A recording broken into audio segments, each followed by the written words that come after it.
My name is Ryan King, and tonight I was paying for a party where one person desperately wanted me to know I didn't belong. Melissa. She never liked me, not from day one. I don't even think she liked Jenna, her own sister, but that never stopped her from acting like she was the queen of the family. She talked over people, made decisions nobody asked her to make, and somehow convinced herself she was the main character in every situation. Maybe that's why she hated me so much, because Eleanor actually liked me. Eleanor, my mother-in-law, was one of the only people in Jenna's family who had ever made me feel welcome. From the moment Jenna introduced me, Eleanor treated me like I was one of her own. She never cared that I wasn't born into this family. I was her daughter's husband, and to her, that meant I mattered. And Melissa hated that, because Melissa had a problem with men. Not in the I don't need a man way, no, that would have been fine. But she was bitter, angry, the kind of person who thought every guy was trash because her own marriage had crashed and burned. Her husband left her 3 years ago, and ever since then she had been on some kind of personal mission to make sure no man ever felt comfortable around her again, especially me. So when I saw her sashaying toward me in her designer dress, smirk locked and loaded, I already knew this wasn't going to be good. Ryan, we need to talk. I exhaled through my nose, swirling the bourbon in my glass. Melissa, I don't think we do. Oh, but we do. She placed a perfectly manicured hand on my arm like she was about to tell me something deeply personal. It's about the seating arrangements. Tiny change. I looked at her. What change? She gave me that fake sympathetic pout. You'll be at table 14 instead of the main table. It just makes more sense. I blinked. Table 14? You mean the one in the back by the bathrooms? She let out a little laugh. Oh, don't make it sound so bad. It's still a great seat. Melissa, I set my drink down, I organized this party. I paid for this party, and you're telling me I don't get to sit at the table with my own wife? She tilted her head, looking so pleased with herself. Ryan, it's a family table. I let out a slow, humorless laugh. I'm literally married to Jenna. Exactly, she said, as if that proved her point. Jenna is family. She waved a hand in the air. Here, of course. I stared at her. Did Eleanor approve this? That made her hesitate just for a second. Eleanor is too busy enjoying her night to worry about seating charts, she said smoothly. So I took care of it, you understand? Oh, I understood. I understood perfectly. Before I could say anything else, a waiter hesitated beside me. Mr. King, just confirming the additional orders. Truffle risotto, caviar, tasting the vintage Dom Perignon. Mrs. Melissa said you approved them. I turned my head so slowly I swear I could hear my own neck crack. I did what? Melissa took a sip of her champagne, completely unbothered. Oh, relax, Ryan, it's a party. You wouldn't want Eleanor to feel restricted, would you? I stared at her. This wasn't about the food or the seating or even the party. This was about control. About reminding me that in her version of this family I was just a guest. I took out my phone, scrolling through my banking app, and tapped the restaurant tab, leaving it completely open. No limits, no restrictions. You know what? I said, looking her dead in the eyes. You're right. Her smirk widened. Finally, you're seeing reason. I smiled back. Go crazy, Melissa. Really, order whatever you want. I patted her on the shoulder. She narrowed her eyes. What are you playing at? I finished my drink and set the glass down with a quiet clink. Nothing. And then I walked away. Melissa thought she had won. By the end of the night, she'd be the one paying for it. I walked away from Melissa, feeling her eyes burning into my back.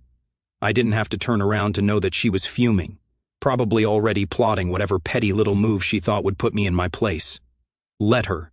I wasn't playing defense anymore. I headed straight for Jenna, who was laughing with Eleanor near the head table.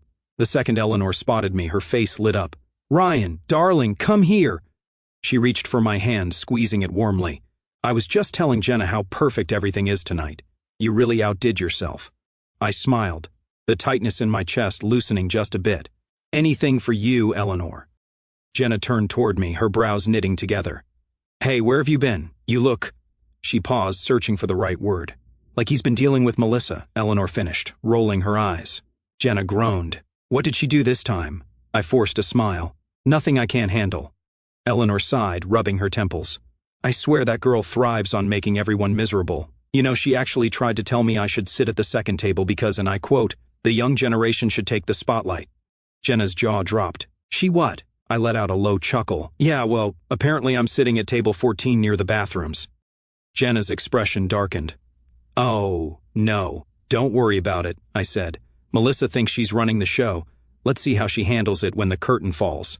And right on cue, Melissa's voice rang out over the microphone. Ladies and gentlemen, can I have your attention, please? I turned to see her standing near the stage, one hand wrapped around her champagne flute, the other gesturing grandly. The woman had an uncanny ability to command a room, but tonight, she was about to choke on her own spotlight. I just want to take a moment to say how grateful we all are for our wonderful mother, Eleanor. She continued, smiling like she hadn't just spent the last hour treating me like garbage.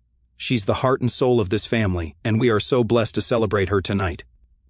Polite applause followed. I clapped along, watching her like a predator watches its prey. Melissa turned slightly, her smirk widened. And of course, none of this would have been possible without my dear sister, Jenna. She motioned toward my wife, completely skipping over me. Jenna worked so hard to make sure this night was perfect. A murmur rippled through the crowd. A few people glanced in my direction. Eleanor sat up straighter. Melissa, she said, her tone sharp. Ryan planned and paid for this event. Melissa let out a soft laugh, pretending not to hear, and of course, we all chipped in a little here and there to make this magical. I smiled to myself. Oh, this was going to be fun. The waiter from earlier stepped onto the stage carrying a sleek black folder. He tapped Melissa on the shoulder, leaning in to whisper something. She frowned. What? The waiter gestured toward me. The bill, ma'am. Mr. King instructed us to bring it directly to the person who placed the additional orders. Melissa's smile twitched. Excuse me?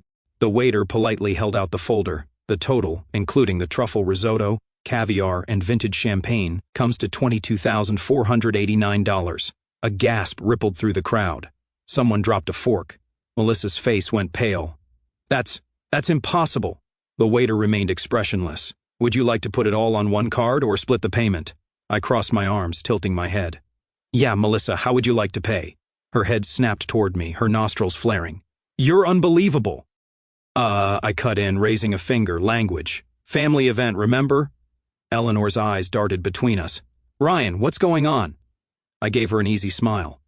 Melissa decided to treat herself tonight, ordered all the most expensive dishes and drinks without asking me.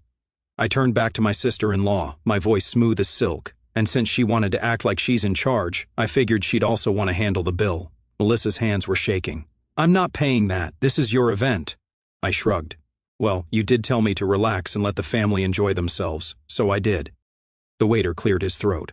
Ma'am, if you can't pay, we'll have to involve management, and if the bill remains unpaid, we'll need to... Before he could finish, a deep voice interrupted. What is going on here? Everyone turned. Standing near the entrance, looking furious, was Melissa's ex-husband, David. Melissa's entire body went rigid. What are you doing here, David? David strode toward the stage, his eyes locking onto her like a sniper. My friend owns this venue. He called me when a certain someone started running up a massive tab with no visible way to pay. The room fell into a stunned silence. Melissa's hands curled into fists. I don't have time for this, David. He let out a sharp laugh. No, you never had time for anything but yourself. He turned to Eleanor. I'm sorry to interrupt, but I think everyone here deserves to know exactly what kind of person Melissa is. Melissa's jaw clenched. Don't you dare. David ignored her. Melissa has spent years living off other people's money. Mine, our parents, anyone who'd let her. She doesn't contribute, she takes, and the second someone stops letting her leech off them, she turns nasty. The guests started murmuring. A few exchanged awkward glances. Melissa's voice wavered. David, stop! He didn't. She spent our entire marriage acting like she was above me, above everyone, and now she's sitting here trying to humiliate Ryan while making him pay for everything. He scoffed. Sounds about right. Melissa looked murderous. You don't know what you're talking about, David smirked. Don't I? And then security walked in. Excuse me, ma'am, one of the guards said. We've been informed there's an issue with the bill. Melissa let out a strangled noise. This is a mistake. The guards didn't care. Would you like to handle this discreetly or should we call the authorities? Silence. Cold, perfect, humiliating silence. Melissa looked around, desperate for someone to step in, but no one did. Not even Eleanor, not even Jenna, and especially not me. I just stood there, watching as the self-proclaimed queen of the family finally fell from her throne. Melissa was cornered. The security guards stood firm, their expressions neutral but unwavering. The waiter still held the bill, $22,489, staring her dead in the face. The entire room was silent, the weight of the moment pressing down like a crushing wave. And for the first time in her miserable, self-absorbed life, Melissa had no way to talk her way out of it. Her fingers trembled around the stem of her champagne flute. "This is a mistake." The lead guard, a no-nonsense-looking guy with arms like tree trunks, raised an eyebrow. "Are you saying you didn't place these orders, ma'am?" Melissa's eyes darted around, searching desperately for backup. Her gaze landed on Jenna, then Eleanor, then her ex-husband, David, but no one moved. "Well?" the guard pressed. Melissa let out a forced laugh, too high-pitched, too fake. "Of course I ordered them. It was a celebration. I just assumed Ryan, being the host, would—" I cut her off. "Would what? Pay for your entitled behavior while you pretended I didn't exist?" A ripple of whispers swept through the crowd. Melissa's face twisted in rage. "Don't act like a victim, Ryan." "Oh, I'm not," I leaned in slightly, my voice dropping just for her, "but you are, and it's about to get a whole lot worse." That's when the front doors of the banquet hall burst open. 2 uniformed police officers walked in, scanning the room. The murmur of voices grew louder. Guests shifted uncomfortably, some already pulling out their phones. This wasn't just some family squabble anymore. This was about to go viral. "Who's in charge here?" one of the officers asked. The manager of the venue, a sharply dressed woman with a clipboard, stepped forward. "That would be Mr. King," she gestured toward me. The officer nodded and turned to me. "Sir, we received a report about an unpaid balance. Normally we wouldn't step in so quickly, but given the amount—" He gave Melissa a long, assessing look, "and the nature of the situation, the establishment requested immediate action." Melissa's breath hitched. You called the police?" I shrugged. I didn't. But apparently, when someone racks up a bill this high and refuses to pay, the venue has policies. David crossed his arms, smirking. "Wow, Melissa, you really outed yourself this time." She spun toward him, eyes blazing. "Enough, David. You have no right to be here." He laughed, shaking his head. "Oh, I have every right to be here. I've waited years to see you finally get what you deserve." "Ma'am," the officer interrupted, "either you settle this bill now or we'll have to bring you in for fraud." The room collectively gasped. Melissa staggered back a step. "Fraud? It's a dinner bill, not a crime." The officer pulled out his notepad. "Ordering high-end items under someone else's name without their consent. That's called defrauding an establishment." Melissa turned to Eleanor, panic creeping into her voice. "Mom, you're really going to let them do this to me?" Eleanor exhaled slowly, adjusting the bracelet on her wrist. "Melissa, you did this to yourself." The words hit like a slap. Melissa's entire body tensed. "I am your daughter." Eleanor's expression didn't change. "And Ryan is my son-in-law. Yet you treated him like a servant while draining his money." She shook her head. "I've spent too many years excusing your behavior, Melissa, but this—" She gestured around the room. "This is the last straw." Melissa's mouth opened and closed, but no words came out. Then the worst thing possible happened to her. Jenna, her own sister, spoke next. "I think you should go, Melissa." Melissa let out a choked laugh. "Are you serious? You're siding with him over me?" Jenna's jaw tightened. "He's my husband. And more importantly, he's a better person than you've ever been." And just like that, Melissa's entire world cracked. I could see it in her eyes. The realization that she had pushed too far, that she had finally burned the one bridge she thought would always be there. She turned back to me, her voice barely a whisper. "You set me up." I smiled. "No, Melissa, you did." The officer took a step closer. "Ma'am, final chance. Are you paying this bill or are we escorting you out?" Melissa's lip trembled. For the first time, she had no clever response, no smug comeback, just raw, humiliated silence. And then she did the only thing left to do. She turned and ran. Her heels clicked against the marble floors as she bolted toward the exit, shoving past stunned guests. A few people actually laughed. Someone took a picture. David just shook his head. The officers exchanged looks. "Do we chase her?" The manager sighed. "No need. We have all her information on file." I let out a slow breath, finally allowing myself to relax. The storm had passed. Melissa was gone, and for the first time in years, I finally felt like I belonged. Melissa was gone, but the wreckage she left behind was still settling. The guests were still murmuring, the tension in the air thick like smoke after an explosion. A few people had their phones out, whispering, no doubt already texting about what had just happened. The once elegant banquet hall, the perfect celebration I had planned, was now tainted with scandal, and honestly, I didn't feel bad. Jenna stepped up beside me, rubbing her temples. "Well, that was a disaster." Eleanor let out a tired sigh.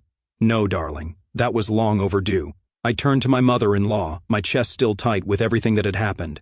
Eleanor, She held up a hand. Don't you dare apologize. I blinked. You did nothing wrong, she said it firmly, her voice carrying across the stunned crowd. Melissa did this to herself, and quite frankly, I'm tired of cleaning up her messes.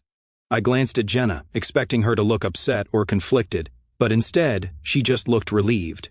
She grabbed my hand, squeezing it. Ryan, I'm so sorry. I frowned. For what? She exhaled. For not standing up to her sooner, for letting her get away with treating you like garbage for years. I should have done something a long time ago. I shook my head. Jenna, it's not on you. Melissa's a grown woman. This was always going to happen. Eleanor crossed her arms, nodding in agreement. She needed this wake-up call, and honestly, she let out a short laugh. I doubt she'll actually wake up. She'll just find someone else to blame. David scoffed. You can bet on that. I turned to him, still processing the fact that he had shown up out of nowhere to expose Melissa in front of everyone. Why did you come anyway? David shrugged. Like I said, my buddy owns this place. When he told me some woman was racking up a massive bill under someone else's name, I knew it had to be her. Jenna rubbed her face. Jesus, it's like she's allergic to taking responsibility. She always has been, Eleanor said flatly, and for the first time, I saw something I'd never seen before. Real exhaustion in Eleanor's eyes. Not the kind that comes from a long night, but the kind that builds up over years, decades. Melissa had drained her too. She just never wanted to admit it. The next morning, the fallout officially began. It started with the phone calls. First, Melissa tried calling Eleanor 7 times. Then she tried Jenna. Then she even tried me. No one answered. Then came the texts. From Melissa, you've ruined my life. From Melissa again, you think you're so smart. You just turned the whole family against me. From Melissa, 2 hours later, I hope you're happy. I was. But it got worse. By noon, social media was already eating her alive. Someone had recorded the entire scene at the banquet, the moment the police showed up, the bill being presented, the way Melissa turned tail and ran like a guilty criminal. By the afternoon, it was everywhere. Facebook, Instagram, even TikTok. Rich lady tries to dine and dash at her own mother's birthday party. Woman humiliated after getting caught in $22,000 restaurant scam. When you think you're the main character, but karma has other plans. It was brutal, and I loved it. By the time dinner rolled around, the final nail in Melissa's coffin dropped. David texted Jenna she got fired. I actually laughed out loud. Wait, what? Jenna stared at her phone in shock. David says someone at her company saw the video. They called her in this morning and basically told her she was a PR nightmare. Eleanor just sipped her tea. Good. And that's when I realized Melissa was done. Not just embarrassed, not just humiliated. Her whole life was unraveling. No job, no support, and for the first time, no family left to bail her out. And she had no one to blame but herself. Melissa had always believed she was untouchable, that no matter how badly she behaved, someone, our in-laws, her colleagues, her mother, would always be there to pick up the pieces. But now she was completely alone. No job, no husband, no support, and most importantly, no control. And that's when she did the one thing I actually expected. She showed up at my house. The doorbell rang at exactly 7:42 post-meridian. I already knew it was her before I even checked the camera feed. Jenna stood beside me, arms crossed. Are we seriously doing this? I smirked. Might as well. Let's see how desperate she really is. I opened the door, and there she was. Melissa. Looking nothing like her usual polished, perfectly put-together self. Her hair was unbrushed, her makeup smudged, and her eyes were red like she'd been crying for hours. She didn't wait for an invitation. She shoved past me, storming into the living room like she still owned every room she walked into. What did you do to me? She spat, her voice shaking. I shut the door slowly, leaning against it. I don't know, Melissa. What did you do to yourself? She whirled around, eyes blazing. You humiliated me. You set me up like some criminal. Jenna let out a cold laugh. Melissa, you scammed a restaurant out of $22,000 and you thought that would just go away? Melissa turned to her sister, looking betrayed. Oh, don't act like you're innocent in this. You turned on me too. Jenna's expression hardened. No, I just finally saw you for who you really are. Melissa scoffed, but there was a tremble in her hands. You think this is funny, don't you? Watching me lose everything? I tilted my head. You mean the job you got by pretending to be someone you're not? The respect you never actually earned? The family you treated like servants? She swallowed hard, looking away. I made a mistake, okay? You don't have to keep rubbing it in. I stepped closer, lowering my voice. Melissa, you spent years making me feel like I wasn't part of this family. You humiliated me every chance you got. And now that you're the one being humiliated, you want mercy? Her lip trembled. I need time to fix this. Jenna spoke first. Fix what, Melissa? Your reputation? Your job? Or the fact that no one trusts you anymore? Melissa flinched. For the first time ever, she had no comeback, no snide remark, no clever insult, just silence. And then, finally, the truth slipped out. I don't know who I am without this family. Jenna exhaled sharply, shaking her head. Melissa, that's the problem. You spend your whole life treating people like chess pieces instead of actual family.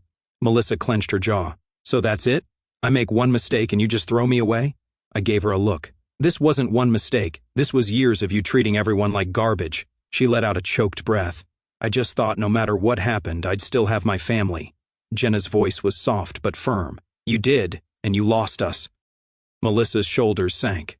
For the first time, she looked small, like she finally understood she had pushed too far. She took a shaky breath, looking at Jenna. What do I do now? Jenna's face was unreadable. Then she glanced at me. That's not our problem anymore. Melissa's breath hitched. She stared at her sister, at me. Then without another word, she turned and walked out the door. And just like that, Melissa was gone. 1 year later, a lot changed after that night. Jenna and I grew closer. Without Melissa constantly stirring the pot, it felt like we could breathe again. Eleanor stopped making excuses for her daughter. She still loved Melissa, of course she did, but she no longer bent over backwards to fix her messes. As for Melissa, she tried to rebuild. She got a new job, but it wasn't glamorous. No power, no control, just work. She never reached out, not to me, not to Jenna, not even to Eleanor. And honestly, that was fine.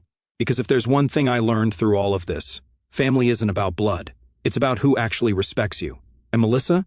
She was never my family. She just thought she was the main character in a story that didn't belong to her. Now, looking back on that night 1 year later, I still feel the same mix of emotions that churned inside me then. Anger, satisfaction, relief, and a quiet, steady sense of vindication. From the moment Jenna introduced me to her family, I knew Melissa would never accept me. She didn't just dislike me, she resented my very existence. I wasn't born into their world, didn't come with the right pedigree or the right connections, and worst of all, Eleanor, her own mother, liked me. Genuinely liked me. Eleanor welcomed me with open arms, called me darling, squeezed my hand like I belonged. That warmth was something Melissa couldn't stand, because in her mind, affection was a limited resource, and any drop given to me was a drop stolen from her.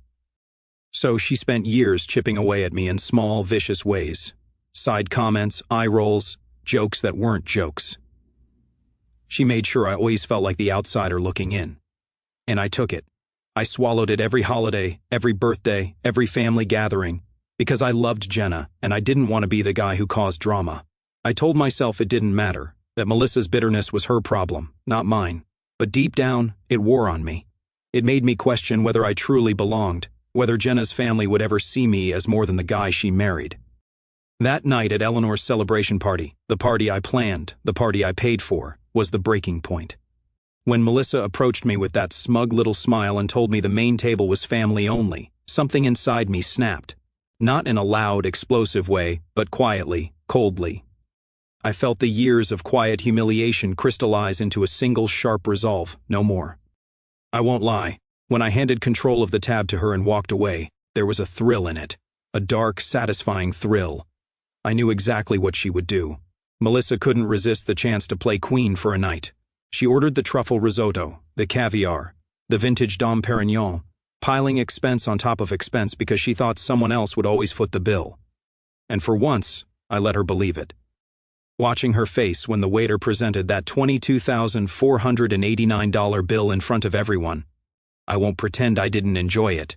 Her smugness drained away in seconds, replaced by panic, then rage, then raw humiliation. I felt no pity, not then. She had spent years making me feel small, and in that moment, the scales tipped. Justice isn't always pretty, but sometimes it feels exactly right. But the deeper feeling, the one that lingered long after the laughter and gasps faded, was relief. When Eleanor spoke up and told the room that I had planned and paid for everything, when she later told Melissa she'd had enough of cleaning up her messes, I felt seen, truly seen. When Jenna stood beside me and told her own sister to leave, I felt chosen. For the first time, I wasn't the outsider begging for acceptance. I was the man my wife and my mother-in-law stood behind without hesitation. Seeing Melissa unravel wasn't just satisfying, it was liberating. Her running out of the venue, the viral videos, losing her job, showing up at our door broken and desperate, it all confirmed what I'd known for years. Her power over us was an illusion built on everyone else's silence. Once we stopped playing along, she had nothing left. I don't hate Melissa. I don't wish her ongoing misery. But I don't feel guilty either. She spent years treating people like props in her personal drama, convinced that family meant unconditional rescue no matter how cruelly she behaved. That night stripped away the safety net she'd taken for granted, and maybe, just maybe, it forced her to confront who she really is when no one is willing to carry her anymore. A year later, Jenna and I are closer than ever. Eleanor calls just to chat, sends me birthday cards addressed only to me, invites us over without the shadow of Melissa's drama. The air feels cleaner. I finally feel like I belong, not because I earned my way into some exclusive club, but because the people who matter chose respect over blood. Family isn't about who shares your DNA, it's about who treats you like you matter. Melissa never understood that, and in the end that's why she lost everything she thought was hers by right. I don't miss her. I don't regret a single thing I did that night.